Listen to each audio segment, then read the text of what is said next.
Welcome to the Crystal Crawford Show. I'm Crystal Crawford, and I invite you to a deep exploration of the tools of access consciousness and a totally different way of being.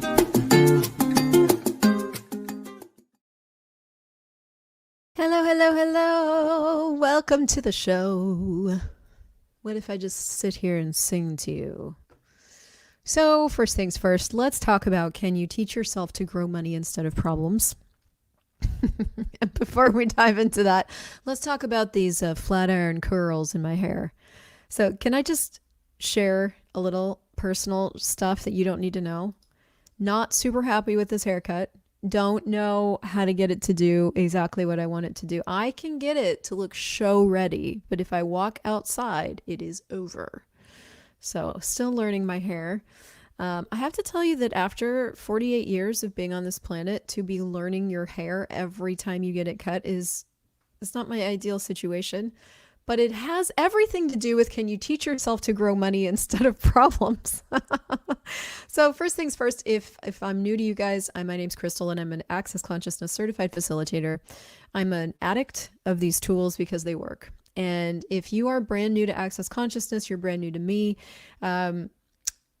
I will tend to talk about the tools of Access Consciousness as they relate to my life and how I use them, so that hopefully you can get more clarity about how they could work for you or how you could use them. So if you're live with me, I always love to say hi.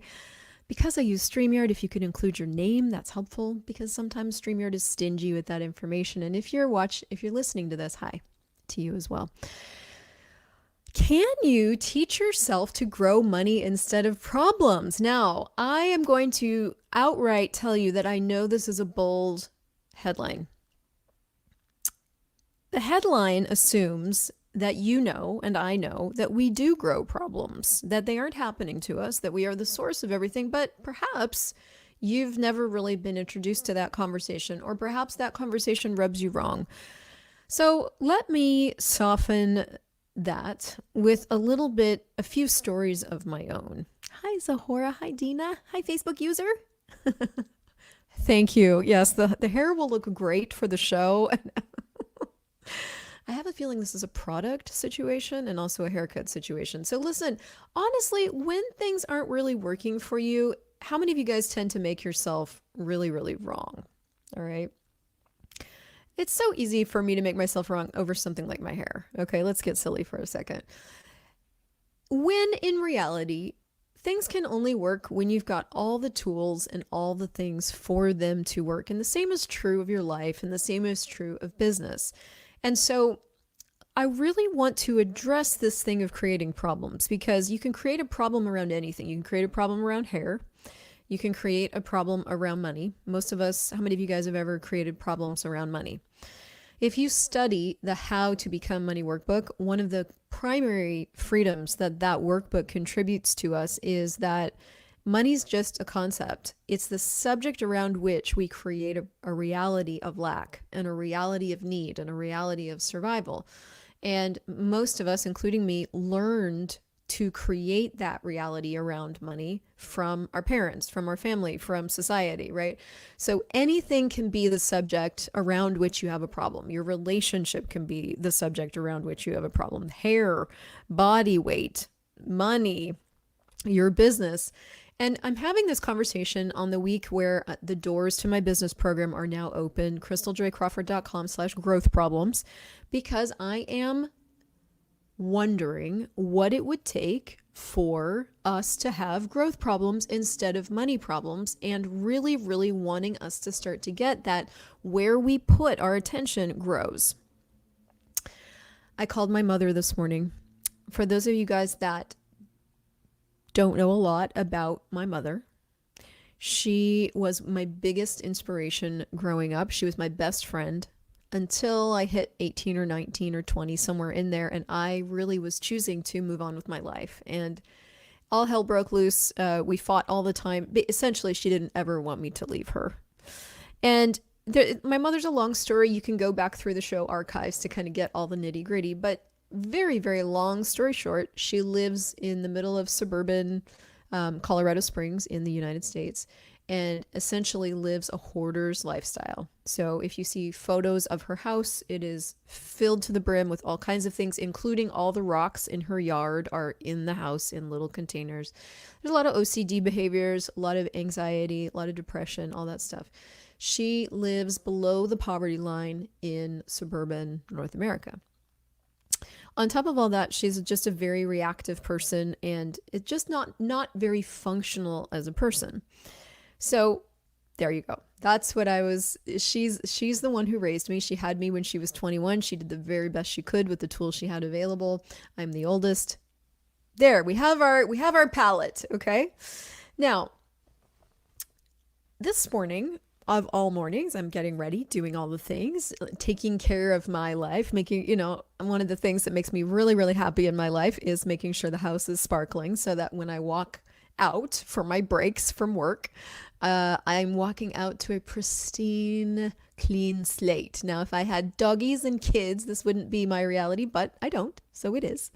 And so I'm, making everything nice and tidy and getting ready, and I'm like, I think I'm going to call my mom. That never occurs to me, by the way. I think I'm going to call my mom. She's very, very difficult to talk to. One of the first things out of her mouth when you speak to her is, how are you? Bad. She's always bad. She's always sick. So it's very depressing talking to her if you are affected by that. So this morning, the thing that struck me was more and more, the more I get older and I really strengthen this difference that I am, and you might notice this too for you, the difference in us is really staggering. And the second difference that I noticed in talking with her this morning, because she did actually pick up the phone. She doesn't sleep for days on end, and so you can call her at any time of the day, but generally when she's going to pick up the phone is going to be in the morning because she's been up all night. I don't know why I know that, but I know that. So she picks up the phone, we're talking, and the thing that strikes me more than anything else is she is no longer the subject around which I create a reality of suffering. I just was totally myself with her, which completely threw her off guard. She was completely thrown. She's like, I think I have to go to bed. Normally, she's very aggressively asking me for money, but I've been so me lately that there isn't any aggression needed from her. She's just... She knows that really she has nowhere to go with me. The only thing she's ever really wanted from me since all that was money, and I've made it very clear that I will contribute money when I own her house, and she doesn't want to give up her house, so there's nothing for her to grab onto in my world. I don't react to her anymore. I'm very clear now. I'm very strongly me. So she's no longer the subject around which I create a reality of problems. Andreas, my partner, is no longer. This is huge, you guys. After 3 years of talking about this, he's no longer the subject around which I create a reality problem. I'm so grateful for him. He is such a gift to my life. That's changed. And now money is no longer the subject around which I create a reality of problems. Now, what will that take for you? Let's break down for what reason we would create a reality of problems, just for a minute. Number one, we're used to it. Okay? Let's just let's address the elephant in the room. How many of you guys are used to creating a reality of problems? It's just like there. It's just there. It's right there. It's right there to create, like somebody lobs you a thing and you just have to give them a hard time. It's just right there. Okay? Okay, fine. We're used to it. It's a habit. It's become our automatic way of functioning with that thing. If you look at a person in your life with whom you have just a hard time all the time, it could be a kid, it could be a partner, it could be a family. It's probably a family member of some sort, I'm guessing. Most of us don't keep friends in our lives that give us a hard time, but we'll keep family. Weird. Look at for how long you've had that dynamic with that person. Most of us, it's family. Most of it's a long time, right? So they've become the subject around which we have a reality of problem. They've become, the patterns are now sort of deeply ingrained. It's like just the way things are. It's the thing we can feel angst filled about, and when you feel angst filled, you feel alive. That's the whole point of angst. Kind of annoying, but true. And so it's a habit. Number two, and I don't know if this is true for you, but I know for me, I really, honestly did not know or see that the angst, whatever that was, I mean, angst has a spectrum, right? Frustration, irritation, anger, sadness, angst. That's the whole angst reality. Um, was a choice. We don't see the angst as a choice. And I honestly don't know what this takes. This has taken me almost 10 years to really be present with. So good luck. But there are starting points. I'm not just going to leave you on your own, I promise. But we don't see the angst as a choice, and it is. It is. The feelings are a choice. Now, that doesn't mean it feels like a choice in the moment, but it is a choice. And if we can start to let that in, that's going to start to empower you. So I would like to gift you that, that angst is a choice. And it's mainly the choice that we make that we're used to, that we're patterned to make, that is so unconscious and fast. We don't catch ourselves in time. We don't catch ourselves until we're completely derailed. And by the time we're derailed, we're so busy putting our attention on the angst that we have more of it. Shit. So there, the description of the problem. Now what? Okay? First things first, you got to acknowledge that the angst is a choice. All right, I'm serious that that's the first step. So everywhere you haven't acknowledged that you like angst, you're choosing angst, you love angst. All you angst lovers out there, raise your hand. Destroy and uncreate all that. Right, wrong, good, bad, pod, poc, all nine shorts, boys, povids, and beyonds. All right, that's the clearing statement. Go to theclearingstatement.com to get the skinny on that crazy phrase, okay? Now, gotta acknowledge you love it. Gotta acknowledge it's a choice. Why are those tools? Why are those the tools? Those are the most annoying tools on the planet. I know. Because what you are willing to be brutally honest with yourself about, you can change. What you're lying to yourself about, you fucking can't change. Why would you lie to yourself about it unless you don't want to change? And listen, let's pull my sweet mother into this conversation one more time because we can. She has no interest in changing her reality. She just wants somebody to support her in it. That's it. That's all she wants. And I appreciate that. I just don't want to be that guy. I appreciate her position. So I know that I have total choice with that. And really, frankly, she knows she has total choice with all of her stuff. And she's just like, well, really, if you're just going to be yourself and just be happy and not let me control you, bye. And I'm like, bye. So that's that, and that's fine. Now, I really am trying to keep my point here. So can you teach yourself to grow money instead of problems? Now, here's the thing about, so we've acknowledged we create angst. We love angst. Now we've taught ourselves to grow angst. How many of you learned that somewhere? Again, with my mom this morning, I'm like, she wants to know about me, or so she says. She's like, well, tell me about you. So I'm like, well, I'm good. We moved to Georgia. Why did you move to Georgia? I'm attempting to let her into what was essentially an energetic choice. Well, this and this. Well, why that? You don't hate that? And I'm like, well, no, I kind of like this. And I'm not exaggerating. What was my point?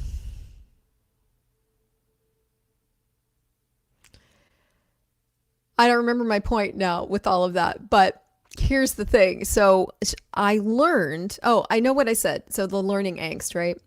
I was talking about, she said, well, how is it with your husband? Now, she always asks questions that have piles of judgment in it, right? Her assumption is that everything is bad. It's hard on this planet. It's all going to break down. This is her reality. This is who I learned from, okay? It's all going to break down. It's all bad. We just have to find it. Everything's bad. You just have to find it. And you just have to sit here and survive until you die. That is literally her point of view. That's not made up. So her questions come from there. And so for most of my life, I've been resisting that point of view instead of just allowing it. So how is it with your husband? And I said, well, it's much better now. It was really hard there for a couple of years. We were And attempted to let her into my world. We're this, we're that, we're this. And she didn't get it. And I had to re-explain myself. And I finally just said, look, I'm not doing this with you. And she's like, oh, okay. I guess I'll go to, I'm tired. And the conversation ended. But one of the things I ended up saying was like, I said, we grew up in one of the most reactive families I've ever seen. And she's like, well, it wasn't me. It was you kids. So we all learned this somewhere. Right? If I was great at writing stand-up comedy, my life would be hilarious because it is hilarious. Insanity is actually hilarious. And we learned what we're doing from somewhere. So if we can learn angst, what does that mean about us? This is so big. This is going to seem so stupid, but it's so big. If you can learn one thing, what does that say about you? From my point of view, it says multiple things. You can learn new things. You can teach yourself new things. You are pretty smart. If you can learn an entire way of doing reality, it's very possible you can learn something else. Maybe that's the big thing. That's it. Those are the three elements of the big thing. That's the big thing. You can learn something else. If you can learn one thing, you can learn something else. And if you can successfully duplicate somebody else's reality, you can very likely find your reality and choose what you want that to be. Now, having said that, this is where the work comes in. How many of you guys have ever learned a language, lost a bunch of weight? Gaining the weight is not quite the same process, but like lost a bunch of weight, learned a language, taught yourself an instrument, gone to university, had children, got into a relationship, although that's a little how many of you guys have ever kind of done a process where you had to learn a bunch of things? All right. Did it take a minute? Or did you wake up knowing that thing? So I learned landscape design after 32 years of being in the restaurant industry. That's not true. That time's all fucked up. That's bad math.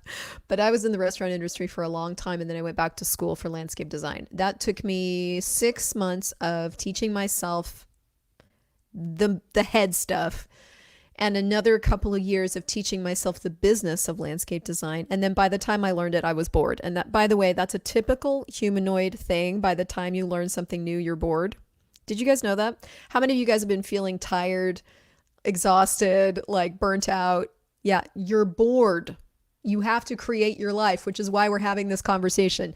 You already know how to create problems. You've done those problems. You've tried to fix those problems. You've found the tools to fix those problems and then used them for a while and then, well, whatever. And now you're bored. It's time to create your life. So you have to teach yourself something new. And the primary thing we have to teach ourselves is this one thing. What you put your attention on grows. That's not revolutionary. That's not new. If you've ever done metaphysics or you've read any manifestation stuff, it's everywhere. But are you applying it? Okay. What you put your attention on grows. So then there has to be some tools to interrupt where you're putting your attention. And this is where the work comes in. There has to be a willingness from you to interrupt yourself when you are putting attention on things that grow problems rather than things that grow possibilities. If we use my mom as a really extreme example of somebody who is just a master creator and is literally just growing problems all the time, her life looks like her house is decaying, her house is filled with stuff, her body, everything in her world is decaying. And she's an extreme person. I'm an extreme person. My life and where my attention going is really thriving and her life is really decaying. And you could literally put them side by side and very easily see the difference. We would be a living rice experiment. She puts her attention on all the things that are going wrong and could go wrong. And I am now putting my attention on all the possibilities. What else is possible? What else can I choose? How can I grow today? What can I add to my life today? She is living in like, how does it get worse than this? So literally my life is a reflection of where I'm putting my attention. So, can you teach yourself to grow money instead of problems? Yes. I have 2 points of view on this. No, I don't know if they're points of view or awarenesses or tools. Let's see if I can keep my point. This is going to be interesting. The first thing that I see as needed is the willingness to interrupt yourself when you are busy growing problems, and the willingness to change direction to grow possibilities. Those 2 things. You got to be willing to be aware enough to catch yourself when you're growing problems, and creative enough to start growing something else. This is called both. It's called conscious creation. If you do not interrupt yourself when you are going down, why did I do that? How could I do that? I can't believe blah, blah, blah, blah, negative, putting your attention on all the stuff that you didn't do, that you are not, what's wrong with me that I'm not getting. If you live there, you will have more of that. If you interrupt that with a tool, or you interrupt that with a whatever, I would say you would need to use the same amount of intensity that you're judging yourself to interrupt the judgment. Some of the things I've been doing, and I've shared this recently, but I'm going to share it again.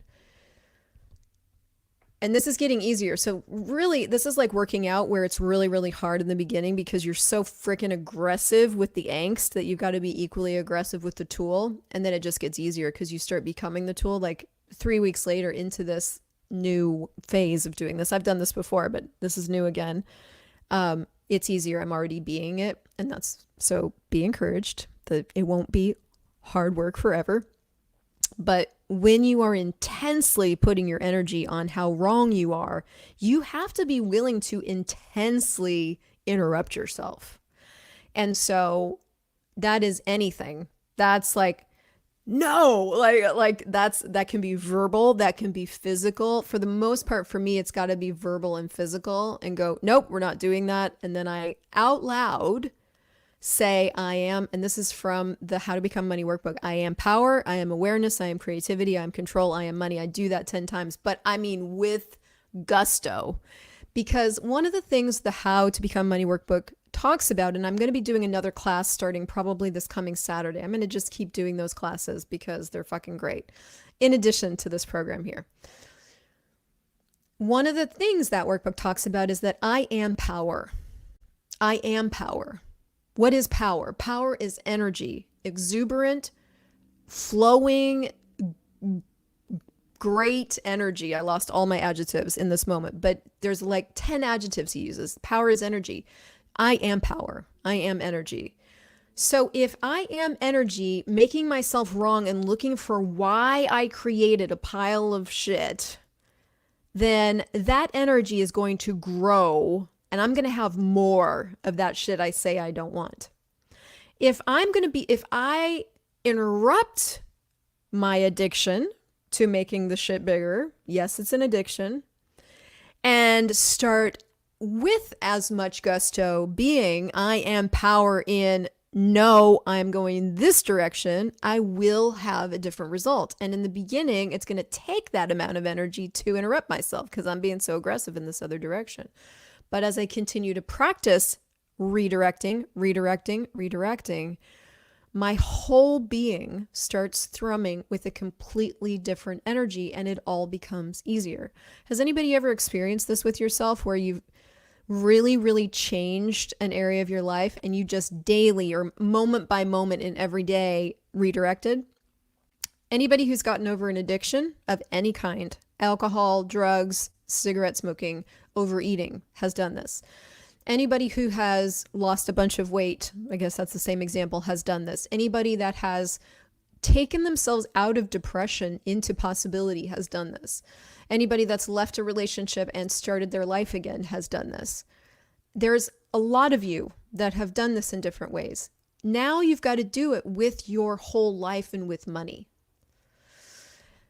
What if today you stopped looking for the next tool and you started looking for what you can be with you to interrupt your destruction and start being possibility. Now, one of the possible spaces that you can choose is I am power, I am awareness, I am creativity, I am control, I am money. That's the 5 I ams from the How to Become Money workbook. You can buy it on Amazon.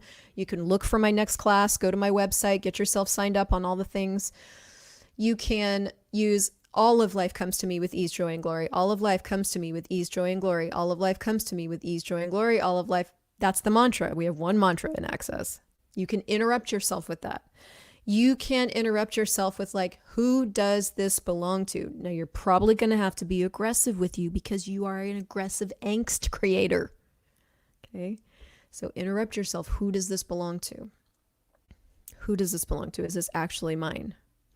And allow yourself to have that awareness. Whatever it takes to interrupt yourself. You can dance, you can walk, you can shout, you can do something physical to interrupt yourself, anything to give yourself access to the next thing. So that's piece number 1. Piece number 2 is start creating something new. If you only interrupt yourself and you get out of the shit, you're still missing a whole universe. Not missing, not because you're missing it, but because how many of you guys keep forgetting that once you clear out the old reality, you've got to create a new reality. Clear out the old reality, create a new reality. Are these steps? Do you have to clear out the old in order to create the new? Nope. You could just create the new. If all you did was create the new reality, you could skip clearing the old. Because creating the new reality is it usurps, it surpasses, it outshines, it renders the old reality obsolete. So your new reality can include all of you if you choose. How do you do that? Well, if I were including all of me, what would I choose? Ask yourself new questions. Now, let's apply this to business for the last 4 minutes. This program is about creating growth problems in your business. How many of you guys create money problems instead of growth problems in your business?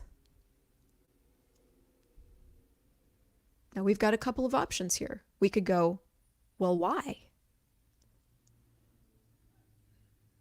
Not an actual question. Or, we could just make a new choice and go, no matter what the fuck it takes, I'm having growth in my business, no matter what I have to do, be, have, create, or generate. We could start being the power that we are to generate something new.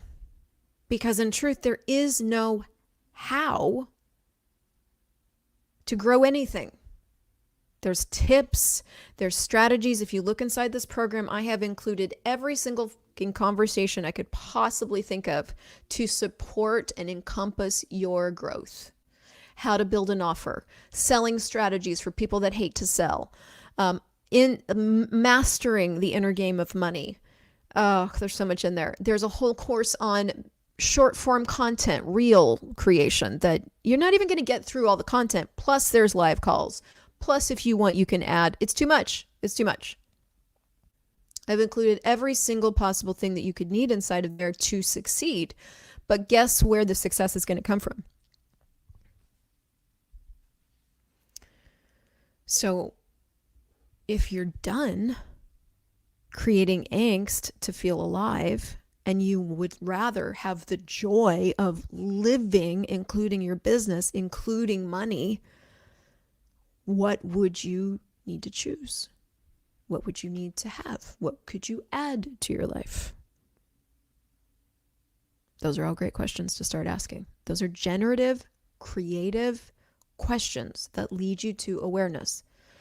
You have to learn to lead yourself to money if you want to have money. Or simply acknowledge that you have no interest in money and no interest in ease. Here's what the workbook teaches us about us. The truth of us, the truth of me, the truth of you is that you are power. You are everything that you need. Money has been the subject around which you've created a reality of lack and of need. It doesn't have to remain that way. You can choose something else. Your business may have been the subject around which you've created a reality of difficulty. But it doesn't have to stay that way. What if you could create a reality of growth. So much growth that you can't even handle it. What would it take? So check out the program, check out the other shows, share this with a friend that you know needed this conversation. Give me some feedback. Tell me you loved it. Go leave me a 5-star review on podcasts, on Apple. Whatever it is going to contribute to you next. I'm here for it. I'll see you in the next conversation.